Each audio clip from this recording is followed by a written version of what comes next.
저희가 이번에 본 영화는 나의 특별한 형제입니다.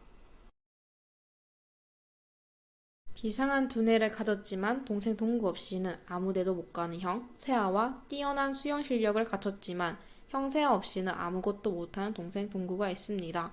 이들은 피 한 방울 섞이지 않았지만 20년 동안 한 몸처럼 살아온 특별한 형제입니다.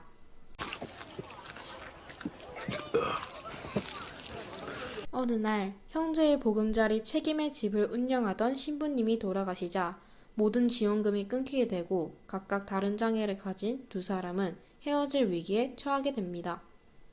두 분은 자립 신청하셨으니까 빼고 나머지 분들은 다른 시설로 가셔야 됩니다. 여기 부모님들 동의서 다 받았고요. 자, 시작합시다. 이동합시다. 세아는 책임의 집을 지키고 동구와 떨어지지 않기 위해 동구를 수영대회에 출전시켜 사람들의 이목을 받은 이들은 인터뷰를 하게 되었습니다. 인터뷰 영상이 TV로 나오는 것을 동구 엄마가 보게 됩니다. 물속을 헤쳐나가는 사람은 지적 장애인 박동구 씨이지만 목표를 향한 의지를 만드는 사람은 지체 장애인인 강세아 씨라고 합니다. 최근 자신들이 살던 장애인 시설이 폐쇄 위기. 동구 엄마가 동구를 데려오기 위해 세아와 법적 분쟁을 하게 됩니다. 동구는 형 세아에게 자신보다 다른 사람이 옆에 있는 것이 더 나을 것이라고 생각을 해 엄마를 고르게 되었습니다.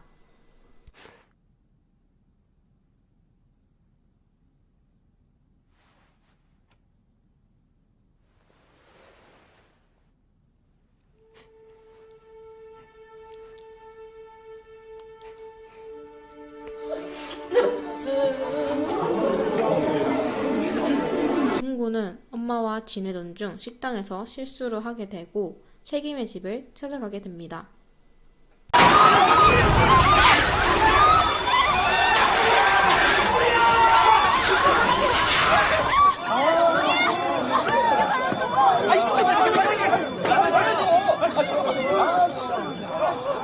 동구가 사라지자 동구 엄마는 세아에게 전화했습니다. 세아는 자기 전에 동구가 책임의 집에 있을 것 같다고 생각하여 전화를 하려고 하다 베개에 파묻히고 정신을 차려보니 병원이었습니다.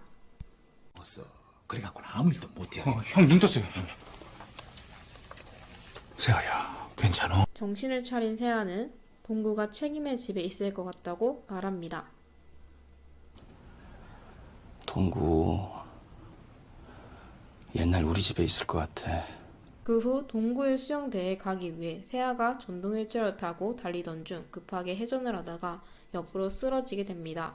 다행히 뒤따라오던 보호자에게 발견이 되어 수영 대회장으로 들어갔습니다.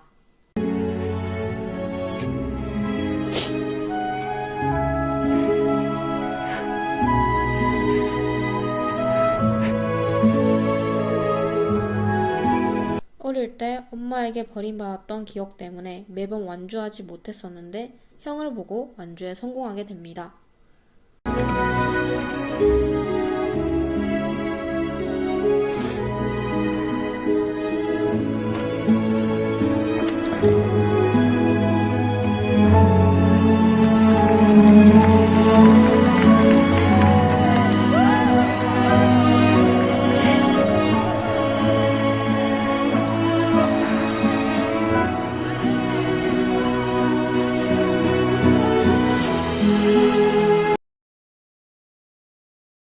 세아는 지체장애인이고 동구는 5살 지능을 가진 지적장애인입니다.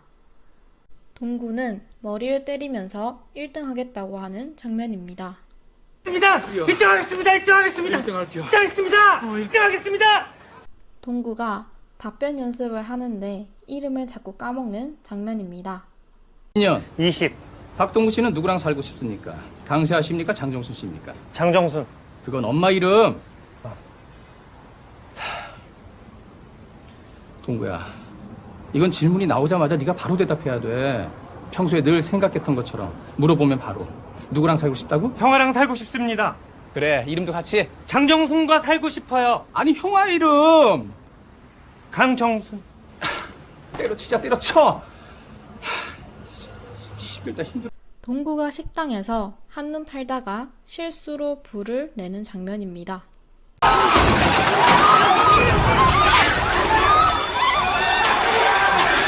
세아가 휠체어에서 넘어졌는데 혼자 일어나지 못하는 장면입니다.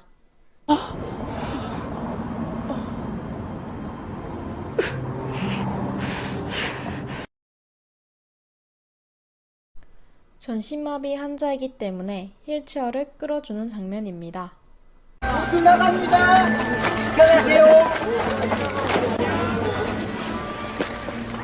휠체어가 굴러가지 않게 돌을 받쳐주는 장면입니다. 됐다. 어이, 됐어. 개인 위생과 배변 활동을 위해 보호자가 도와주는 장면입니다.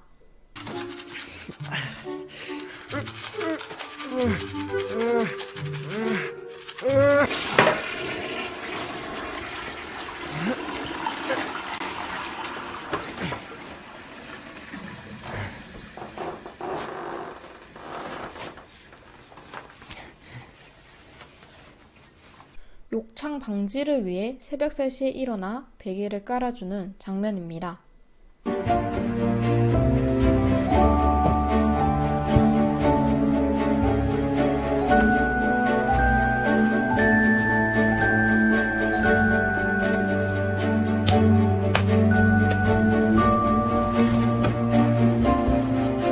손을 사용할 수 없기 때문에 보호자가 옆에서 책을 넘겨주는 장면입니다.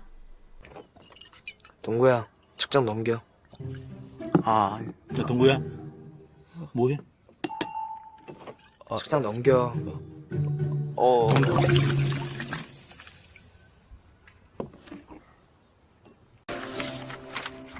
음료수에 빨대를 꽂아주는 장면입니다.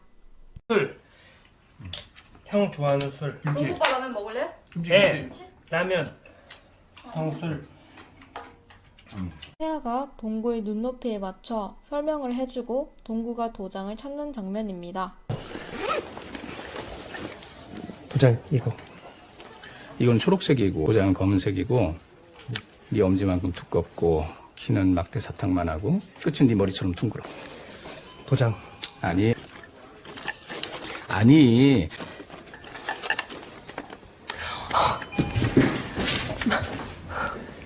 이사할 때 계단에서 업어주는 장면입니다.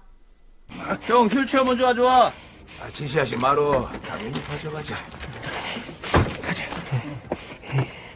뭐하다가 이제 전화할게. 전화 좀 바로바로 받아. 몇 번을 전화했는데 내가. 밥을 먹여주는 장면입니다. 뜨거워.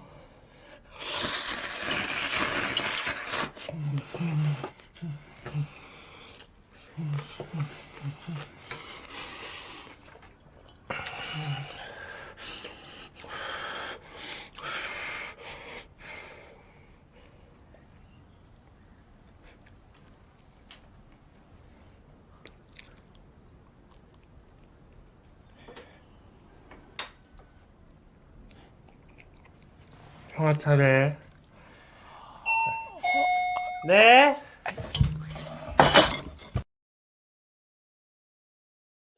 나중에 줄기세포 이런 거 발달해서 일어설 수 있으면 오빠 뭐 하고 싶어요?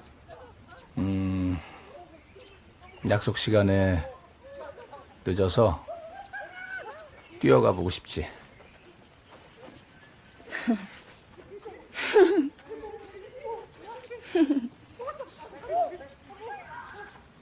동구 오빠 계속 수영대회 내보낼 거예요?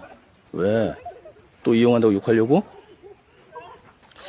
동구도 어른으로 살려면 직업이 있어야지. 수영대회 입상이라도 해야 어디 가서 코치라도 할 거 아니야.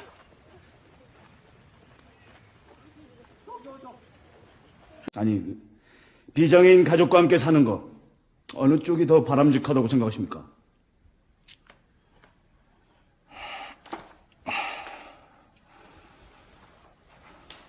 변호사님은 가족을 선택해서 태어나셨습니까? 함께 살아가는데 장애인이냐 아니냐는 중요하지 않습니다. 아니, 둘이 살다가 만약에 불이 날 수도 있잖아요. 그건 정말 너무 위험하지 않습니까? 불이 나면 119에 신고를 해야죠. 비장애인은 불이 나면 안 위험합니까? 이쪽은 엄마잖아요. 핏줄이고. 박동구 씨를 사랑하는 마음도 강사 씨 못지 않습니다. 가정도 화목하고 경제적 사정도 강사 씨보다 더 좋습니다.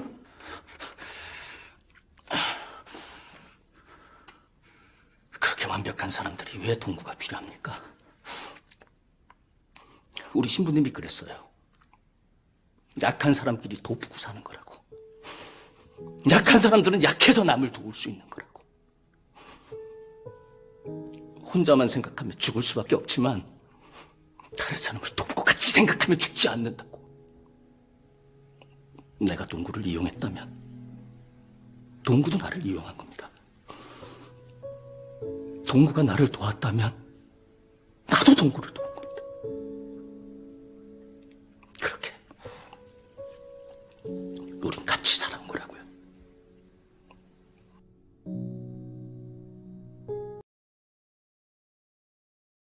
영화를 보기 전 지체장애인과 지적장애인이 힘을 합쳐 살아간다 해도 비장애인의 도움을 전혀 받지 않고 살아갈 수 있을까라는 의문이 들었습니다. 그 이유는 두 장애 모두 하나부터 열까지 옆에서 챙겨줄 비장애인이 필요하다고 생각했기 때문입니다. 그런데 이 영화를 보고 예전에 보았던 동화가 떠올랐습니다. 그 동화는 다리가 불편한 사람과 눈이 보이지 않던 사람이 있었는데 다리가 불편한 사람은 눈 역할을 해주고 또 눈이 보이지 않던 사람은 다리 역할을 하며 서로를 도와주는 이야기입니다. 영화 속에서 동구는 세아의 팔다리가 되어주고 세아는 동구의 입과 귀가 되어줬습니다. 이렇게 서로의 부족한 부분을 채워주는 모습을 보고 저의 의문이 풀리게 되었습니다. 영화를 보기 전 동구가 수영대회에 나가는 예고편을 보았습니다. 그래서 장애인과 비장애인의 운동 능력에 격차가 있을까라는 의문이 들었습니다. 영화 속에서 동구가 수영대회에 나가는 장면이 있는데 비장애인과 비교해도 동구의 실력은 별로 차이 나지 않았습니다. 그런데도 장애인 수영대회와 비장애인의 수영대회를 따로 하였습니다. 한번 생각해보니 운동 능력 때문이 아니라 사고를 대비하는 것이 아닐까라는 생각이 들었습니다. 영화에 나온 지적장애인들을 봤을 때 갑자기 자신의 머리를 내려치는 행위를 한다거나 소리를 지르거나 경기 중 예측할 수 없는 행동을 많이 하는 모습이 보였습니다. 지적장애인과 비장애인의 경기를 따로 진행한 이유는 운동능력 차이가 아닌 예측 불가한 사고를 피하기 위해 따로 진행되는 것이라고 느꼈습니다. 영화를 보기 전 지지장애인은 어느 정도 혼자 일상생활 활동이 가능하지 않을까라는 생각이 들었습니다. 그 이유는 휠체어를 스틱으로 입에 물고 조절하는 모습을 본 적이 있었기 때문입니다. 그런데 영화를 보고 나서 지체장애인은 혼자 일상생활 활동이 거의 불가능에 가깝다고 느꼈습니다. 제가 생각했던 스틱으로 조절할 수 있는 전동 휠체어도 잘못 조절하게 된다면 넘어졌을 때 누가 빨리 발견하지 못하게 돼서 큰 사고로 이어질 수 있습니다. 그래서 전동 휠체어를 사용할 때에도 항상 보호자가 옆에 있어야 한다는 것을 알게 되었습니다. 그리고 사람을 대체할 만한 기회가 많이 없기도 해서 일상생활 활동에 불가능 가깝다고 생각했습니다.